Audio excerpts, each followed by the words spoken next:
우리가 당연하게 여기는 자유, 평등, 권리의 개념은 과연 어디에서 시작되었을까?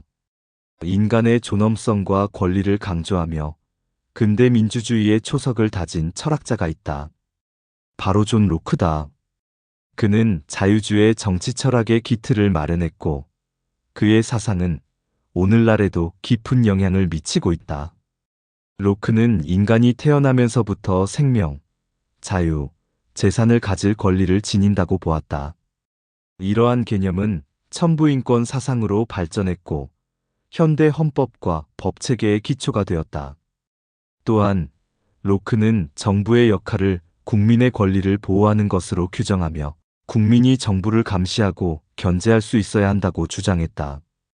그의 사상은 프랑스 대혁명의 인권선언과 미국 독립선언서에도 고스란히 담겨 있다. 우리는 흔히 건강한 신체에 건강한 정신이 깃든다라는 말을 한다. 로크 역시 이를 강조하며 인간이 행복을 추구하기 위해서는 신체적 건강과 정신적 성장이 조화를 이루어야 한다고 말했다. 그는 독서를 단순한 지식 습득이 아니라 사고의 힘을 키우는 과정으로 보았다.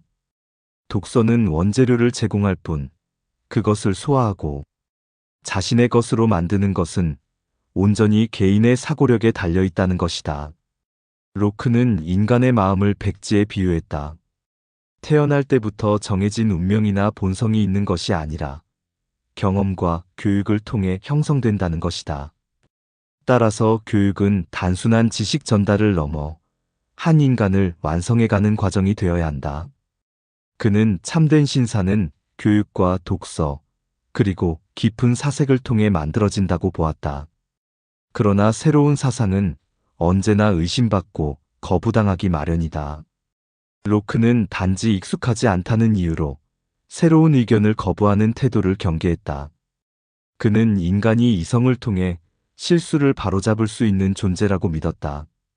인간은 불완전하지만 끊임없는 탐구와 성찰을 통해 발전할 수 있다. 정치 철학에서도 그의 사상은 혁신적이었다. 로크는 국가의 통치는 국민의 복지를 보호하는 데 목적이 있다고 주장했다. 법은 자유를 억압하는 것이 아니라 오히려 자유를 보존하고 확대하는 역할을 해야 한다. 그는 권력이 어디에서 비롯되었는가 보다 그 권력을 누가 가져야 하는지가 더욱 중요한 문제라고 지적했다. 사회적 도덕에 대해서도 로크는 깊은 통찰을 남겼다. 그는 인간이라면 누구나 노인과 현자를 존경해야 하고 자식과 친구를 보호하며 가난한 이를 돕고 받은 은혜에 감사해야 한다고 말했다. 지식 또한 단순한 이론이 아니라 직접적인 경험을 통해 체득되는 것이라 보았다. 우리는 살아가면서 걱정과 불안에 사로잡히지만 로크는 걱정거리가 곧 우리를 통제한다고 경고했다. 인간은 환경이 아니라 자신의 마음가짐에 따라 행복을 결정한다.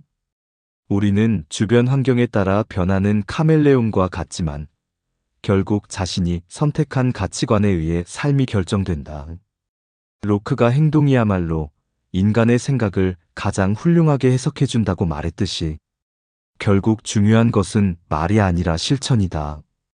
인간은 실수할 수밖에 없는 존재지만 이성을 통해 올바른 길을 찾아갈 수 있다. 그리고 잘못을 깨우쳐주는 것도 필요하지만 진실을 알게 해주는 것이 더욱 중요하다. 오늘날 우리가 누리는 자유와 권리는 결코 당연한 것이 아니다. 존 로크가 남긴 철학적 유산이 있었기에 가능한 일이다. 그의 사상을 되새기며 우리는 과연 어떤 사회를 만들어가야 할지 고민해 볼 필요가 있다. 이 영상이 도움이 되셨다면 좋아요와 구독 부탁드립니다.